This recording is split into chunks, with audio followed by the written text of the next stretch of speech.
This is Mrs. Miller, your teacher at ELA Academy. Welcome to the conclusion of the Essay Basics series. Today we're talking about conclusions. If you haven't watched Part 9, Introductions, go do that first. Good intros and conclusions work together. Plus, the examples in this video will make more sense if you've seen their counterparts. As I said in Part 9, there are many different types of intros and conclusions, and if you're interested in reading more about them, I've listed a number of helpful web pages on my blog. Just click the link in the video description below to check it out. But my favorite type of intro and conclusion is the full circle, so that's what we're focusing on today. It's pretty simple. In the intro, you use some kind of powerful image or idea that relates to your topic.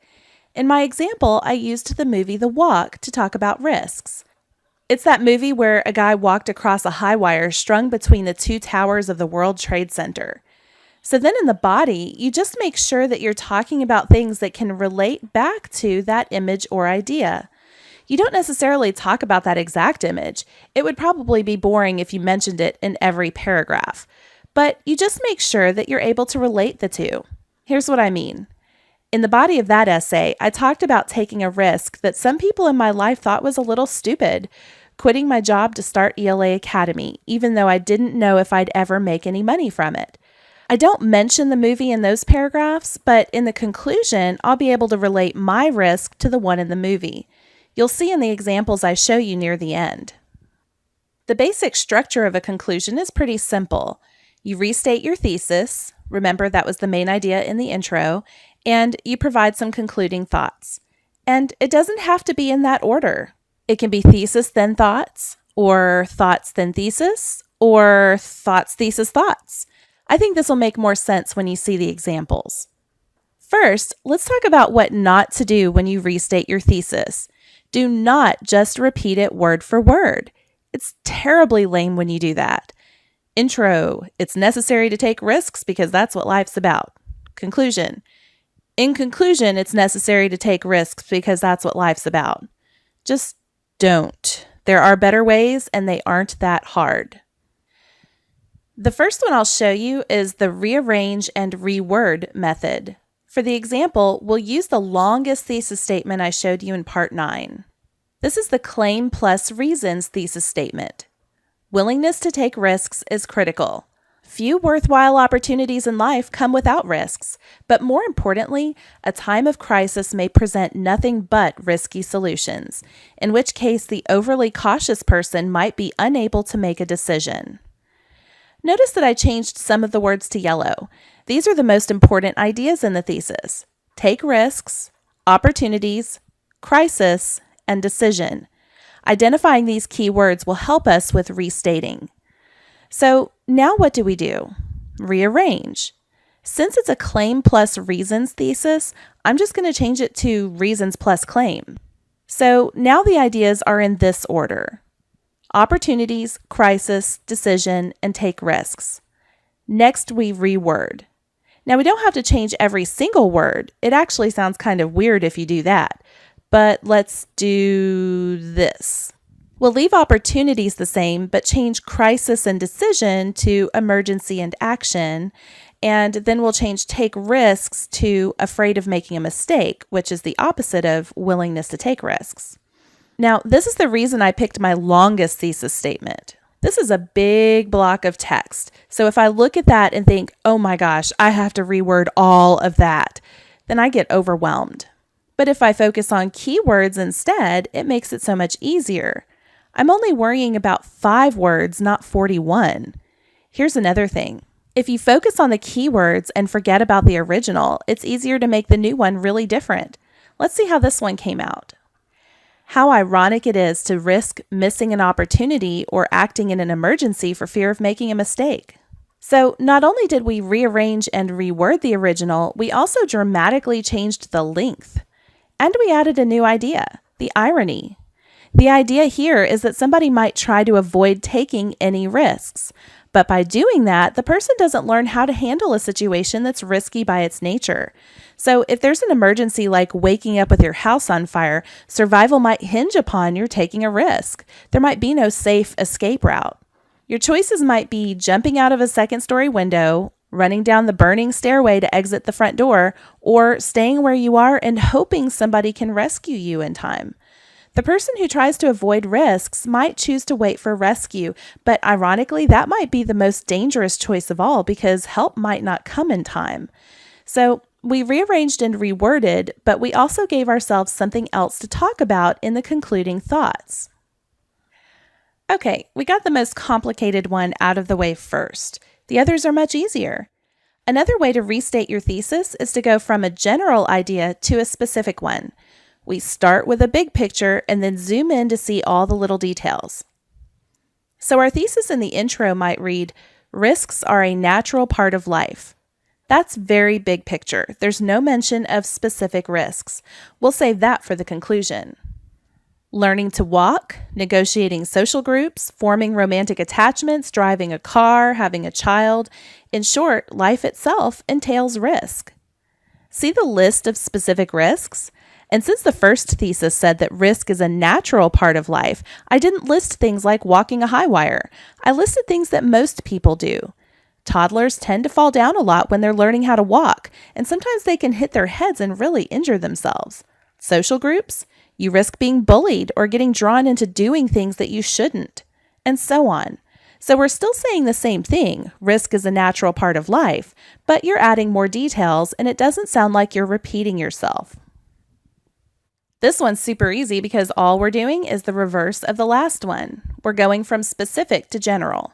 We talk about the details first, and then in the conclusion, we zoom out to see the big picture. Okay, here's the last one, question to answer. Now, if you remember from part 9, I cautioned you against using bad questions for a hook. Please do not just turn the prompt into a question. Instead, we might write, is it even possible to avoid risks? The background might be an anecdote about somebody who tried to avoid taking a risk and then something bad happened anyway. So then in the conclusion, we'll answer the question. You might recognize some of the wording. Risk is unavoidable. Learning to walk, negotiating social groups, forming romantic attachments, driving a car, having a child, all of these normal life activities carry the possibility of failure. Technically, I've got the answer plus concluding thoughts here, but I wanted you to see what might come after that short answer. So now that you have several ideas for restating your thesis, let's talk briefly about concluding thoughts. I think you'll get more from the examples than from a lecture, but I do want to give you some ideas of what to talk about. The most important thing is the so what. Think about your main idea and all the things you talked about in the body paragraphs, and figure out how all of that might be important to your reader. You might explain a life lesson to be learned from your essay, call upon your readers to take some kind of action, or give them new provocative questions to contemplate. Perhaps you've suggested a solution for a problem, but that solution now brings up new questions. Whatever you discuss in your concluding thoughts, though, it's a good idea to bring your essay full circle. Return to that powerful image or idea from the introduction. So, enough lecturing. Let's look at a couple of actual conclusions. Remember, I'm focusing on the full circle intro conclusion. So for these to really make sense, you'll want to watch part 9 to see the introductions. Let's start with the expository essay. Remember, the powerful idea I used in the intro was the man walking the high wire in the movie The Walk. The whole essay wasn't about that. It was about the risk I took by quitting my job to start ELA Academy. I did relate to the movie in the body once, though. Thinking about quitting my full-time job and making do with one income felt a little like watching the trailer for The Walk. It seemed risky with a really long financial pitfall if we couldn't make it work. Just a little reference to keep that idea alive. Then in the conclusion, I relate my risk to walking the high wire. The first year of ELA Academy still sees me in the red since I've purchased software and microphones and marketing materials with no income yet in sight. I also haven't spent as much time on it as I planned because life has tended to get in the way, though I could certainly have been more disciplined. But we haven't fallen off the high wire yet, and there are some promising signs for the future. I don't know yet whether this risk will pay off, for me and for my viewers, but I have no doubt that it was a risk worth taking. So again, you don't have to go on and on about your full circle idea, but this really helps to tie everything together. Now let's look at the restated thesis. Let me say, this is basically a rough draft, though I did a lot of rewriting as I went. Now that I'm looking at it more carefully and I've had a nice little break after writing it, I really don't like the restated thesis. It looks pretty lame, actually. To be honest, I think I was getting tired of working on it and just threw something in there to call it done. I also don't like the sentence about not spending enough time on ELA Academy. Let's move those out of the way and do a little work. But I don't want to forget about my high wire idea. I'd like to keep that if possible.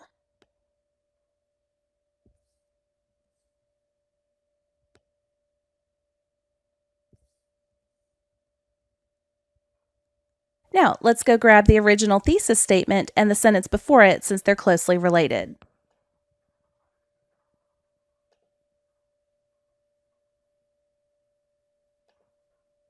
Most people think the main character was foolish in the extreme for taking such an unnecessary risk just for the sake of adrenaline or the desire to prove himself or the thirst for fame. But in a way, our society has become so risk averse that we may be missing out on great opportunities as a result of our desire for safety. Okay, let's see what we can do with this. Let's start with the first sentence. First, where are my key ideas that I want to echo? People, foolish, and risk. Okay, some people probably think it's foolish to sink so much time and money into a YouTube channel. I get some really confused and disdainful looks when people ask what I do for a living. See how these two sentences are parallel? There's the risk, the YouTube channel, and there's people thinking that risk is foolish. Notice after the colon that I explain what makes me believe that some people think I'm doing something foolish. Not only do I have a better sentence than what I cut out, but now I also have an additional reference to my full circle idea. Now let's look at the second half. But in a way, our society has become so risk averse that we may be missing out on great opportunities as a result of our desire for safety. So let's see what we can do with that one. This is a general statement talking about our society being risk averse. So how about we do the general to specific thesis strategy? I'll rewrite this so it's about me specifically instead of about society.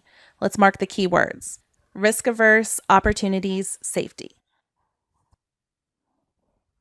When I'm tempted to get discouraged by these encounters, I remind myself that we haven't fallen off the high wire yet.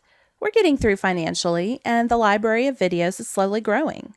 I think of how many students that Khan Academy has helped and think about how many also struggle with writing and reading and analyzing. I could play it safe, but then I would be giving up the chance to help potentially millions of students. So I took the general idea of people being risk averse and talked about the risks I took. That we might have trouble with money and that the YouTube channel wouldn't go anywhere. I mentioned my specific opportunity, that I might get a chance to help a lot of people. And I worked in that reference to the high wire, which helps our full circle. This is a much stronger conclusion.